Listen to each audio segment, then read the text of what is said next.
Hello everybody, it is Brian for GadgetUnit.com, and in this video I'll be giving you some more of my detailed first impressions and opinions of the brand new Google Nexus 7 by ASUS, the 2013 model.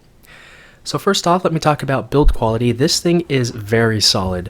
So despite the back being made of plastic and we have a large slab of glass on the front, it's very solid. I mean, there's no creaking. It feels like a very quality built device.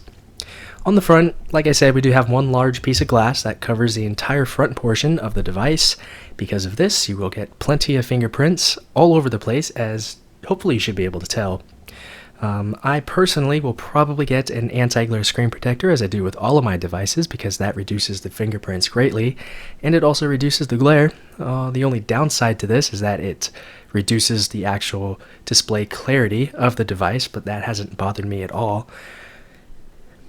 Next, I want to talk about cameras. So I used the cameras briefly. I don't have any sample shots for you right now. However, the rear-facing camera, I would call it mediocre at best, but I haven't used it enough. Like I said, these are just my initial impressions. Front-facing camera, it's okay, but I think that obviously outdoor, the rear-facing camera will be best. Indoors, not too much. I can only imagine it in low-light situations as well. The display, though, is really nice. It gets really bright. Right now it's at max brightness, I think. Yep. And in terms of responsiveness and all those typical things, it works just fine. Viewing angles are as good as they can get as well, so that's not a problem. I like the weight. It's not too heavy, it's not too light. I think this weight is absolutely perfect, so that's nice. As I said in my unboxing video, you can easily hold the device in one hand. It's definitely a bit narrower than the iPad mini, so that makes it so that you can hold this in one hand a lot easily, I should say. Speaking of the iPad mini, if I had to pick between this and the current generation iPad mini, I would easily go for this. I mean, this just blows the iPad mini out of the water in practically every area, except for maybe the app ecosystem.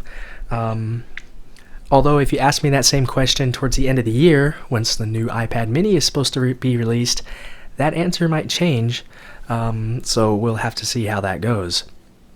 Also, this device runs Android 4.3 Jelly Bean. They haven't been changing the name. We could go here and just tap on the Android version like usual, and you can see that we are on 4.3 Jelly Bean. It runs stock Android, obviously, because this is a Nexus device, and of course it was easily rooted. Bootloader is unlocked, so you could put new ROMs on here if you would like. In terms of the software experience, I've always preferred stock Android over skinned versions, and this is really great. It's very fast, it's fluid, it's really smooth. Everything works as you should expect a device in 2013 should. So this is really great. With most devices that use sort of a software navigation bar at the bottom, so this device uses it, obviously. The Nexus 4 does. I can't remember any. Oh, the Moto X does as well. Typically on a smartphone, I wouldn't prefer that, because on a smartphone, you really want to use as much screen space as possible for apps and videos and games and things like that. So on a phone, when you have that little bit of space at the bottom used up by this bar, you're losing that space. So for smartphones, I would prefer to have those things physically. However, on a tablet, it's really not that bad. So I don't mind this at all. I haven't played a game on here yet, so of course that can always change. Performance, like I said earlier, it's really fast and snappy. I haven't ran into any performance issues. If you guys have been following me for a while, you do know that I'm a bit of a performance freak, and I can notice every little lag in an animation, so I'm just been really impressed by the speed and performance of this particular device. That's really it. As far into this as I've gotten is really just setting it up, installing some apps from the Google Play Store, and just sort of getting it how I want to in terms of the interface and layout. Speaking of the layout, this is what I've come up with. No widgets. I've never been interested in widgets on any platform. So this is what I've been using. Just a typical set of icons at the bottom for the dock. I have 4 folders on my home screen: stock, apps, social, games, and others. I do plan on installing other applications that I just haven't gotten to yet. So that about does it with my sort of initial impressions and thoughts video. Again, I will be doing a full review in a couple of weeks' time.